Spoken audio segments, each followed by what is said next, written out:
Tres. Bueno, continuamos ahora sí nuestra charla y ahora sí vamos. Yo tengo alguna pregunta, dos, tres preguntitas para a ver si podemos hacer un poquito lo más posible de resumir las preguntas, como también las respuestas para nuestro público que se va a poner en todas nuestras redes sociales, que son más de 2.000 personas que las van a escuchar. Y bueno, pero vamos a dejarle aquí a Ekarrani David Asi, nuestra la presidenta, tiene mi voto, ¿eh? En la mesa directiva, soy de la mesa directiva. Tiene mi voto. Bueno, gracias. En realidad ahora es la secretaría la que estoy ya tomando Ajá. del cuerpo de gobierno. El presidente hoy por hoy es Maharshi, bueno, Alberto Ortega Martel, y bueno, yo me sumé, ya se está formalizando para poder contribuir a la asociación religiosa a partir de, pues, de su gobernanza, ¿no? Que es al interior, pues es el cuerpo de gobierno. Así que muy contenta de participar. Ya había tenido yo la oportunidad de hablar con el licenciado Efraín Cruz en el pasado, pero hace muchos años. Probablemente usted no lo recuerde, licenciado Efraín, pero en algún momento hablamos por teléfono algunas cuestiones de la asociación religiosa. Pero bueno, ya pasó algo de tiempo.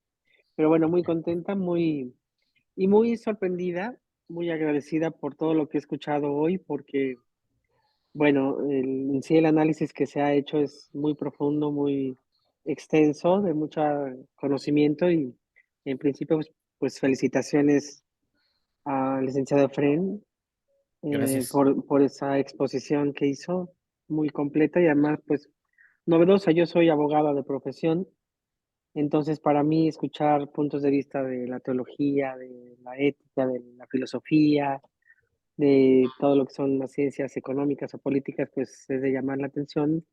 No soy una experta en la materia, pero bueno, por lo que toca a mi campo, que es el derecho, y llevando todo este tema que se analizó hoy al contexto del orden jurídico en un país y más bien en un espacio determinado y en un tiempo determinado, yo quisiera hacer la pregunta muy ubicada a México, a estos tiempos actuales y en el contexto jurídico, ¿no? Y en ese sentido, licenciado Efren, a mí me gustaría saber su opinión respecto en el marco de la Ley General de Asociaciones Religiosas, cómo es que el tema del feminismo y de otros tipo de problemáticas que estamos viviendo, y más que problemáticas como fenómenos, ¿no? Sociales.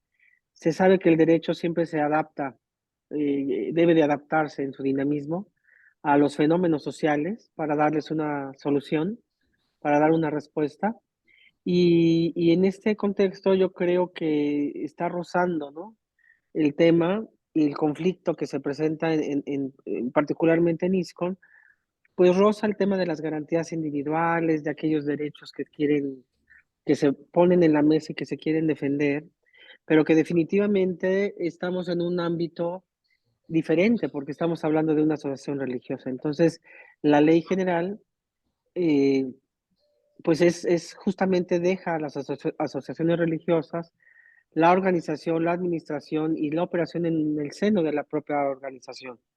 Y como que no toca, ¿no? La propia ley se mantiene al margen, aunque también si bien es pública, es de orden público, y rige en sí, en su generalidad el orden público. Entonces, ¿cómo podemos casar esos derechos humanos o esos derechos consagrados en la Constitución, en este caso de las feministas, que ven atropellados derechos en el contexto religioso, que tiene un tratamiento muy especial con una ley muy especial?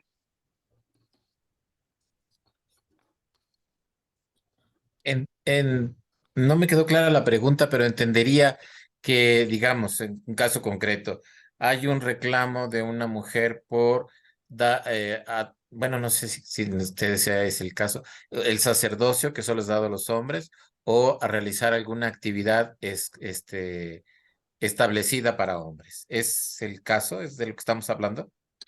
Sí, en realidad el por qué suceden las cosas es otro tema muy interesante, que me gustaría después platicarlo con usted también o ponerlo ahorita en la mesa.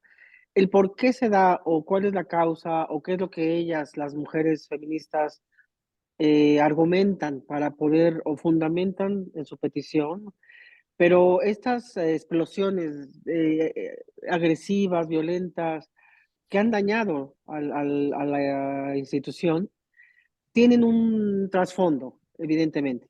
Pero yo lo quisiera, la pregunta concreta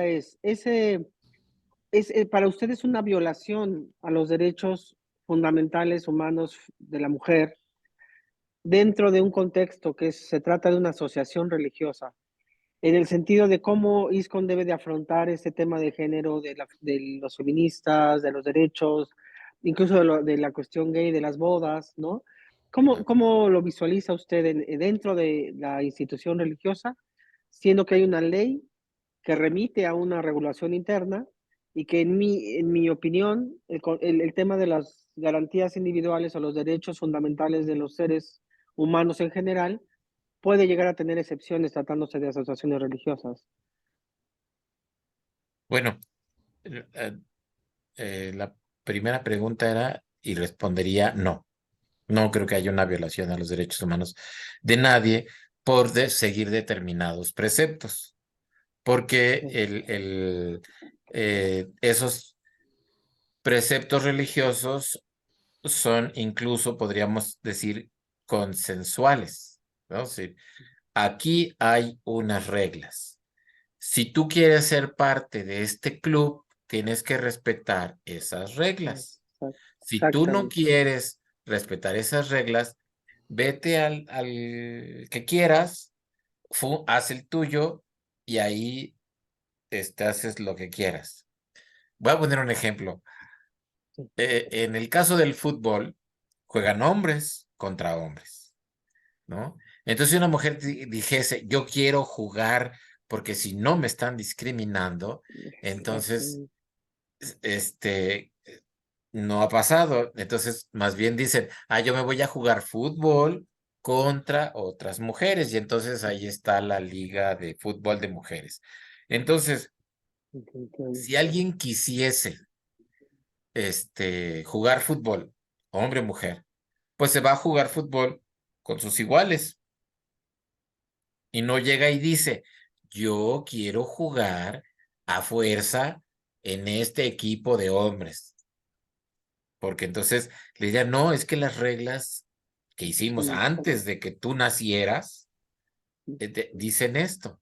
Entonces, si es obstinada en decir, no, yo a fuerza quiero, entonces la que está violentando el derecho de los que se agruparon para tener ese club, ese equipo, esa iglesia, es la persona que quiere que alteren las reglas, así es, ¿sí? así es. Entonces, no se podría argumentar discriminación porque no es no es para segregarte a ti de, de, de algo que le damos a todos, no, sino que son las reglas. Y en nuestro caso estamos convencidos que nos las dio Dios. A ver, discútele a Dios, ¿no? Entonces, Exactamente. y si tú quieres Exacto. discutirle a Dios y quieres obligarme a mí, pues, bueno, pues yo lo sé que a lo largo de la historia de la humanidad han muerto muchas personas por defender sus creencias, porque lamentablemente la sociedad o los gobiernos o otras personas han querido obligar a la gente a que abandone sus convicciones y la gente se muere defendiendo sus convicciones. O sea, no hemos llegado a ese caso, pero Sí, estamos a un pasito, ¿no? claro. Entonces, No, eso es en tema de derechos fundamentales. Ahora, en el marco de la ley de asociaciones religiosas, efectivamente, como usted ya señaló, ¿no? La ley dice, hagan su doctrina, hagan sus reglamentos, su organización, y es cosa de ustedes. El así Estado es. no debiera meterse. Eso ya pasó en México, ¿no? Cuando la famosa ley de Plutarco Elías Calles, en la que el Estado le iba a decir a la iglesia dónde estar, cuánta gente tener, Sí. cuántos sacerdotes tener. A eso se le llama laicocefalismo, cuando Ujú. el laicismo se lleva al extremo de que el Estado es la cabeza, el céfalo de las iglesias. Entonces, ese es el laicocefalismo, cuando ya el Estado quiere controlar la doctrina, la organización, a los líderes. Y obviamente todavía hay países en los que eso sucede. China, por ejemplo, ¿no? Es un país en el que expulsó a un obispo católico para imponer uno que el Partido Comunista aceptaba. Sí, Entonces, claro. lo decía, es una lucha que tiene milenios, no siglo, milenios, Mm, y va para largo, ¿no? O sea, lo único que hay que hacer es mantenernos. ¿Cómo? ¿Cómo nos vamos a mantener? Bueno, a ver, yo soy cristiano, no soy católico, pero soy cristiano. Pero ujú. ustedes que son devotos de Krishna, ¿qué dice el Bhagavad Gita? ¿Qué armas podemos tener? ¿Qué le dijo? A ver, ustedes me corrigen, ¿no? Porque no, como no soy devoto, no conozco bien no lo he leído completo, incluso nada más el principio y a lo mejor ya se me olvidó. Pero ¿qué le dijo Krishna a Arjuva y a su contrincante? ¿Qué les dijo? A ti te ofrezco, bueno, el que quiera, ¿qué quieres? ¿Mis ejércitos, mis grandes tropas? ¿O que sea bueno, en español se dice palafrenero, pero no sé, en el Bhagavad Gita creo que usa otra palabra. No sé, Cochero, No se Cochero, escucha. cochero, el cochero. auriga, cochero. pero la palabra en hindú, bueno, Ah, En es sánscrito, como palafrenero, ¿no? sí, sí, sí, Entonces, sácar, Ajá. ¿qué escogió su contrincante? Lo material, las lo demás. armas, el ejército, ¿no? ¿Y qué escribió? ¿Qué prefirió Arjuva? Arjuna, Arjuna, A que él, fuera mismo. su su auriga, palafrenero, ¿no? de la primera. Y entonces, en esa intimidad y en esa cercanía, ¿qué le dijo Arjuna? Ujú. Arjuna a Krishna, ¿qué consejo me das? Y entonces, eso es lo que debemos hacer todos. Dios, ¿qué consejo me das? claro. Pa- para, para, para mi mundo, para el mundo cristiano, hay un ejemplo muy parecido, que es el caso del rey Salomón, cuando Dios le dice, ¿qué quieres? Y él dice, sabiduría. Y le da sabiduría y es un gran rey. ¿Qué pasa? Y eso conecta con la pregunta de hace rato, ¿qué pasa cuando él dejó la pureza de sus creencias por hacer caso a otras voces que le decían, que le sugerían, que le planteaban que mejor era adorar otros dioses, dar las ofrendas de otra manera? Lo llevó a su propia derrota, digamos, ¿no? Entonces, esa sería mi respuesta. Sí, sí, sí, claro. Es lo mismo. En todo, siempre es que estamos en esta batalla, en esta guerra. Y todo Ujú. lo que nos hacen es atacarnos. Entonces, lo que tenemos que hacer es defender e incluso plantear positivamente la doctrina, la pureza de la doctrina en la que estamos creyendo nosotros para tener y embellecer nuestra alma. Ese es el objetivo. Y cuando tengamos dudas, ¿a quién debemos preguntarle? En el plano teológico, bueno, a Dios, a Krishna. En el plano terrenal, pues también habría que prepararnos para tener los elementos en contra de ellos. En el área jurídica, a ver, tú quieres demandarme por discriminación, bueno, entonces yo te antepongo los derechos que tenemos nosotros de creer en Dios como nosotros queramos creer en Dios.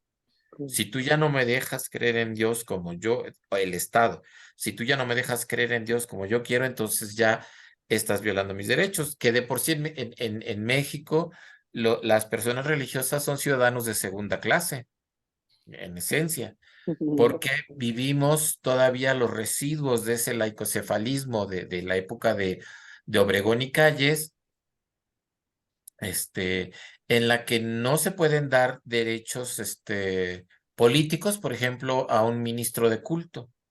¿Y qué tiene de diferente un ministro de culto de un líder sindical o de mí mismo, de mi vecino? ¿No? Entonces, Claro. En México no se permite el vote, que votemos por un sacerdote. Y todo el mundo, es que Benito Juárez, ojo, en 1867, Benito Juárez, presidente de México, convocó a elecciones federales y en la convocatoria establecía que sí podían ser candidatos a diputados, porque eran nada más de diputados, elección de diputados, los curas, miembros del Estado eclesiástico en el lenguaje de la publicación en el Diario Oficial de la Federación. No sé si se llamaba así en la época, pero es el Diario Oficial. Sí, Entonces, creo que sí. se convocaba a los miembros del Estado eclesiástico a postularse a cargos de elección popular. Dice uno, bueno, pues no que Benito Juárez es el que separó la iglesia. Pues sí, pero él no publicó la prohibición, fue como la prohibición para que los curas pudieran ser diputados o senadores o presidentes municipales. Y entonces, en el mismo Diario Oficial se publica un oficio que firma el ministro Lerdo de Tejada, en el que explica por qué así se permite que los ministros de culto puedan postularse a cargos de elección popular. Dice, uno, porque es una suposición que hagan mal uso de su influencia en sus feligreses. Que lo mismo podría decirse de un líder sindical, ¿no? Y bueno, los que somos viejos sabemos lo que significa la representación de la CTM, ¿no? Bueno, entonces ese era uno. Dos, ay, ¿cuál era el dos? Pues ya la memoria me falla. Pero el más importante, dos, que son ciudadanos. Y como ciudadanos tienen el mismo derecho que cualquier otro ciudadano.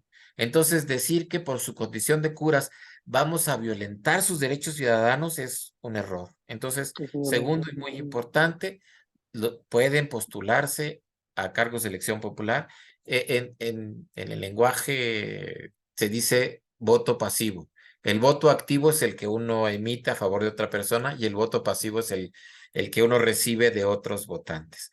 Entonces, ¿por qué si siendo ciudadanos les vamos a quitar el derecho del voto pasivo? Y tercero, y que me gusta mucho, y sobre todo, porque hay, digamos, pareciera palabras de Juárez, sobre todo porque hay que confiar en la sabiduría del pueblo mexicano para elegir a sus gobernantes. Y si el pueblo mexicano elige a un cura para gobernante, hay que confiar en su sabiduría.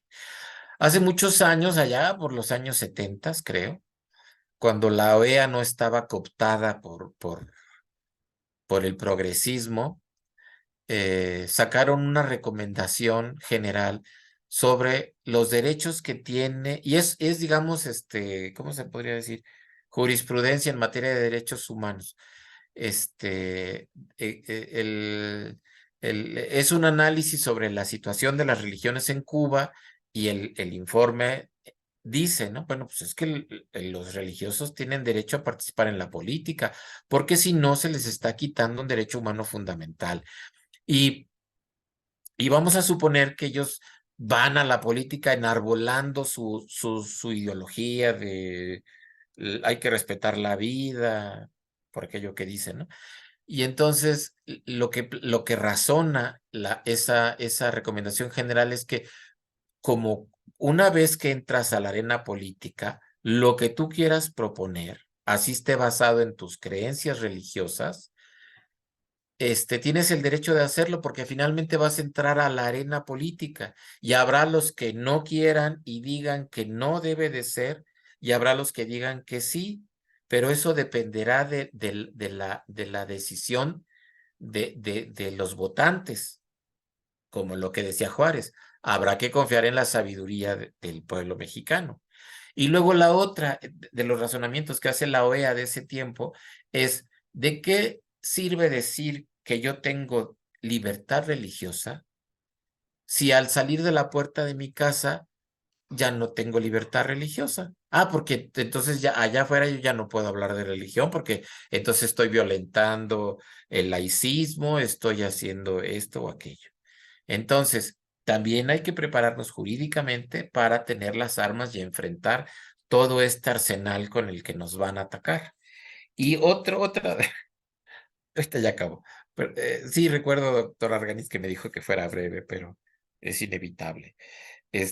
Otra recomendación bibliográfica. La batalla cultural de Agustín Laje.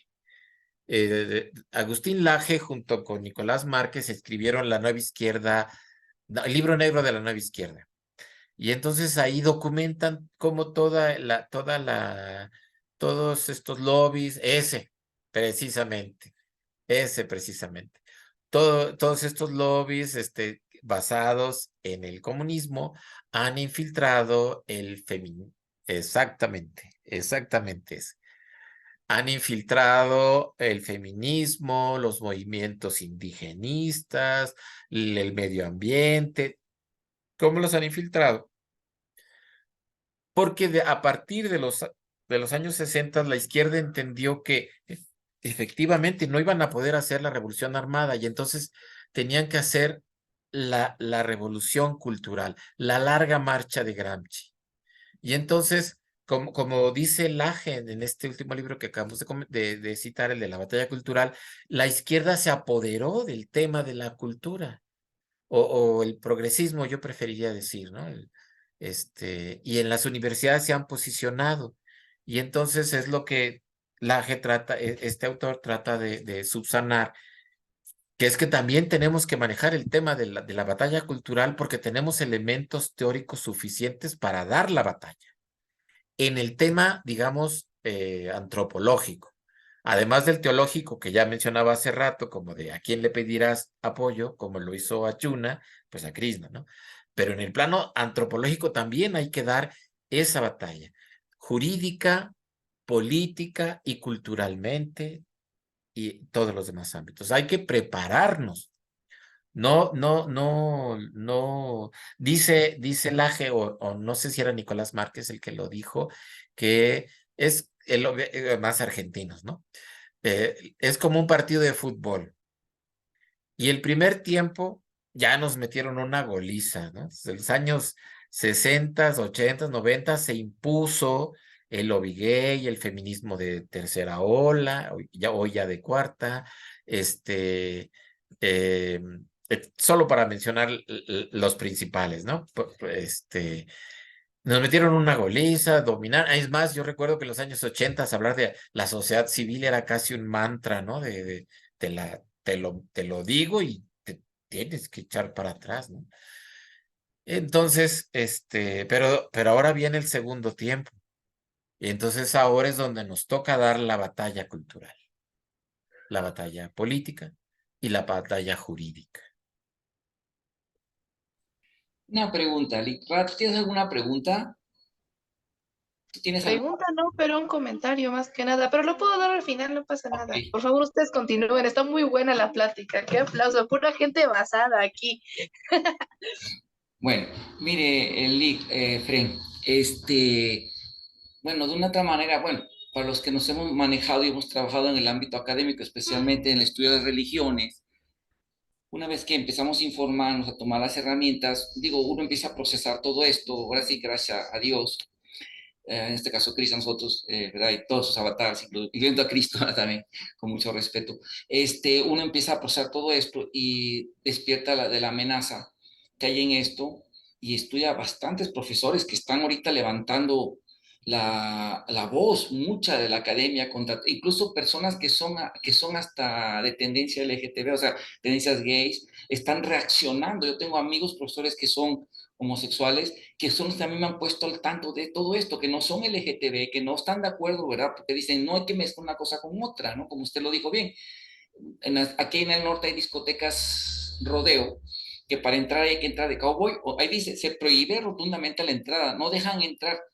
Y también obviamente hay discotecas, en este caso de LGTB o gays, y yo no iría yo ahí con una camiseta, no me dejarían entrar para empezar, me sacan a patadas, con una que diga, I hate gays, y un montón de insultos, ¿verdad? Pero sin embargo vemos que estas personas son insistentes, persistentes, y ya nos ha aparecido caso aquí en el movimiento que hemos tratado yo hasta con los directivos de nuestro comité a nivel Latinoamérica, informándoles, porque a mí me toman como un poquito como un loquito excéntrico, sí, usted tiene ondas académicas, así lo tratan a El conspiranoico de la ultraderecha. porque eso El les trampa. Sí, pero yo les estoy mandando mensajes y sí ha servido porque hemos hecho cierta limpia. Pero incluso teníamos un templo que estaba infectado de eso. Incluso teníamos un personaje, iba de Cesari, y en un festival, una procesión, imagínense, realmente religiosa, apareció con un grupo de muchachos así, vestidos de entre mujer y hombre, pareció un carnaval, ¿no? Y yo creo que a ellos no les gustaría que yo fuera un grupo de devotos de Krishna con camisetas, digamos, hay como algunos grupos cristianos así muy radicales en Estados Unidos, ¿no? Hey, un montón de insultos, ¿no? Y, o sea, cada quien tiene su espacio, ¿no? Nosotros no tenemos ningún problema. Yo tengo aquí personas que vienen a veces a nuestro centro y muy respetuosas y que desde antes nos han ayudado en muchas cosas, profesores, amigos también me han ayudado. Y nunca vi, cuando han venido aquí, no vienen vestidos así, ni siquiera se sabe que son así, o sea, ¿qué tenemos de, o sea, de hacer valer esas cosas? Me explico. O sea, que no vienen a lo que vienen, orar, pasar un rato espiritual, y se acabó, ¿no? Mientras no lleguen así. Pero vemos que no, ahí están. Cuando es uno, es como la hidra de Hércules, ¿no? Corta una cabeza y le sale otra. O sea, están ahí constantemente. Entonces, ¿qué se podría, usted consideraría que está nuestra secretaria, esperamos próxima presidenta de la mesa directiva? ¿Qué consejo, Felicidades.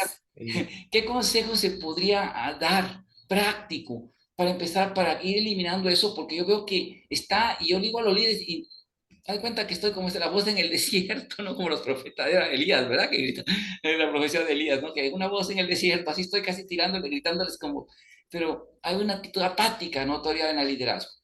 A ver, pero primero licenciado Efraín, luego usted, Carrani, please.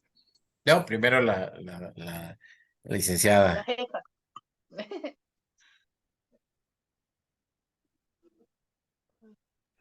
Ya. Bueno, es que quería, en relación con lo que dice Hare Krishna Das, yo creo que hay que precisar algo y me permito hacerlo para que también el licenciado Efren y podamos darnos cuenta de algo muy importante. Yo creo que la única limitante de lo que estamos hablando, de tener autonomía, tener independencia para normar nuestro comportamiento, nuestras incluso normas o reglas de que algún devoto amigo de Krishna o simpatizante de Krishna deba de cumplir para poder pertenecer a ese club, como lo llamó, me gustó la palabra, y bueno, porque nos ligamos de manera libre, voluntaria y enterada, ¿no? Y siguiendo los principios básicos jurídicos o de derecho, principio fundamental de la libertad, ¿no? Entonces, la propia Constitución nos da en su laicismo, el sistema laico es que puedes elegir ligarte a la religión que mejor te parezca, si es que quieres una, y si no, no tener ninguna, ¿no? Entonces, en el momento en que te sumas, adoptas reglas, códigos, comportamientos, en fin, incluso los estatutos sociales de la propia asociación. Hasta ahí todo está muy bien, pero yo pondría una excepción a esa regla general y viene siendo cuando ya se va a un tema criminal o delictuoso, ¿no?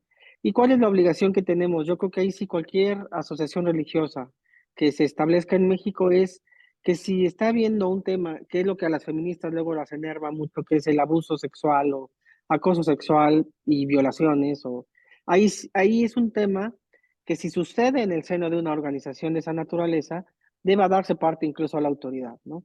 Y ahí esa parte es la que yo, en lo particular, me comprometo a trabajar mucho en ISCOM para hacer una especie de un buen tribunal, compuesto por abogados, psicólogos, en fin, ¿no?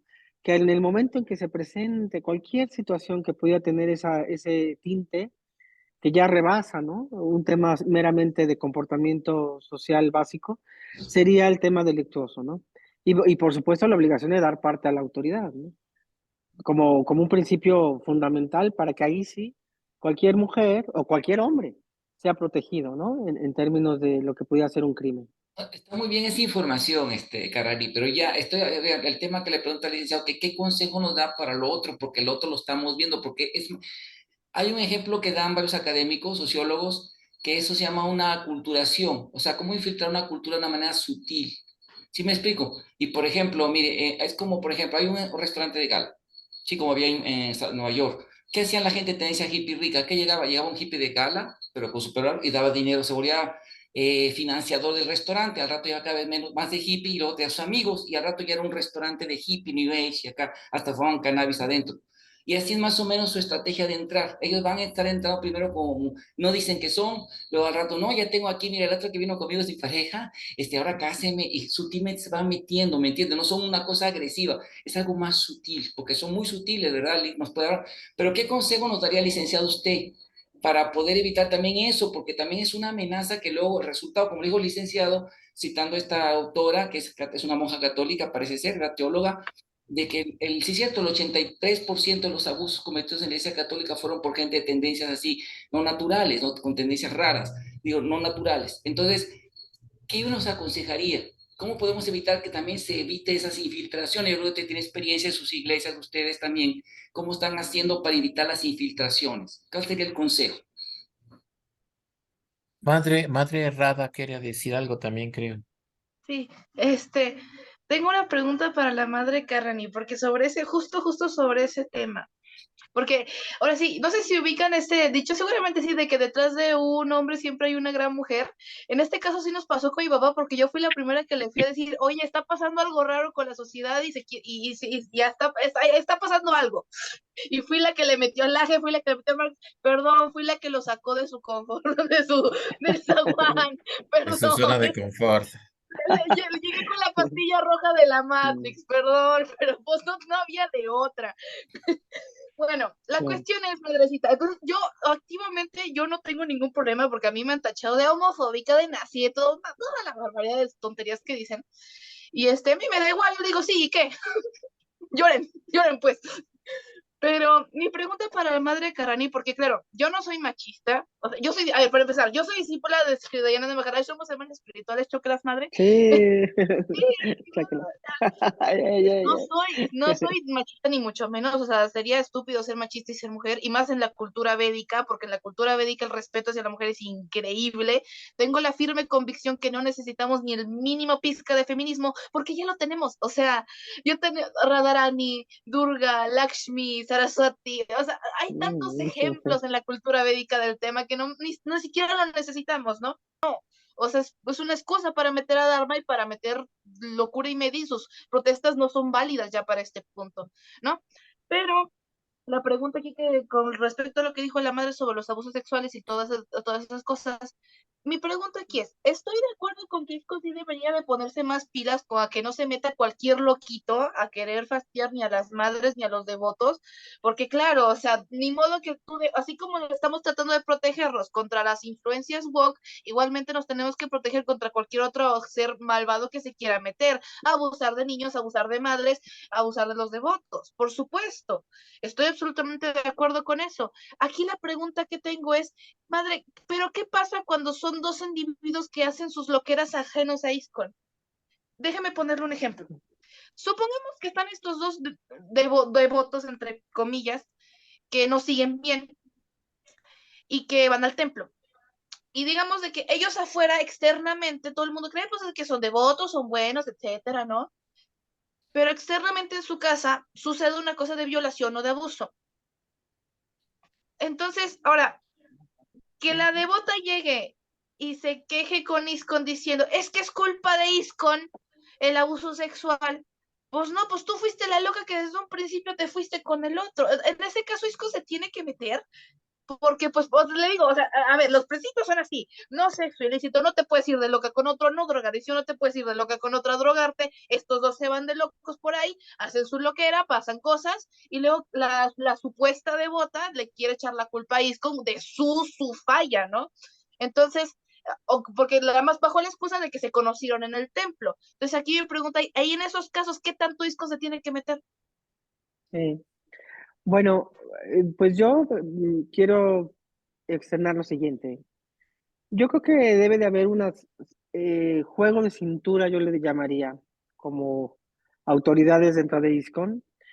Y yo digo un juego de cintura porque hay que ser tolerantes, porque si nosotros mismos propagamos la idea de que Krishna mismo nos ha dado de que el mundo material es ilusorio y el maya y hay que salir, hay que saltar, también me parece que juzgar de manera muy extrema a las personas es muy arriesgado, ¿no? Entonces, tanto el feminismo como el homosexualismo para mí, digo, ya derivó el homosexualismo en muchos otros temas del LGTB, todo esto que ya a mí me parece que es exagerado, pero yo quiero decir, y probablemente no estén de acuerdo, me gustaría que me lo dijeran, no es tanto el no permitir la entrada a un homosexual. Yo creo que cualquier persona que pise el templo y entra a ISKCON tiene tiene la obligación de observar las normas, las reglas, de comportarse, ¿no? Pero no importa si es una persona gay. Hasta ahí yo no veo ningún problema. Que entre y cante Hare Krishna a la deidad y que participe en el kirtan y que participe en las... A mí eso no me parece que sea lo dañino o lo que hay que reprobar, no. Lo que sí no se puede es que contraigan matrimonio bajo las leyes, es decir, bajo las ceremonias Vaishnavas, ¿no? O de todo lo que es nuestra tradición religiosa ahí. Entonces hay que tener mucho cuidado de cómo damos el tratamiento a lo prohibido o permitido, o quién sí, quién no. Todas las almas son bienvenidas, siempre y cuando se comporten y puedan seguir los principios que de por sí ya tenemos, que no son nuestros, son del Bhagavad Gita y son de las escrituras y son de los Vedas. Así que eso es lo que es fundamental. Lo mismo con las feministas. El problema no es que vengan feministas a nuestro templo. El problema es qué traen atrás, qué tienen de carga contra nosotros para poder entonces dirimir las controversias, ¿no? Y a mí me parece que ahí es que escuchar, ¿no? Hay que atender, hay que decir, a ver, qué te pasó? ¿Por qué te molestó? ¿Y por qué vienes con un discurso feminista al templo? Y ahí entonces empezar a vislumbrar cuál es verdaderamente la problemática.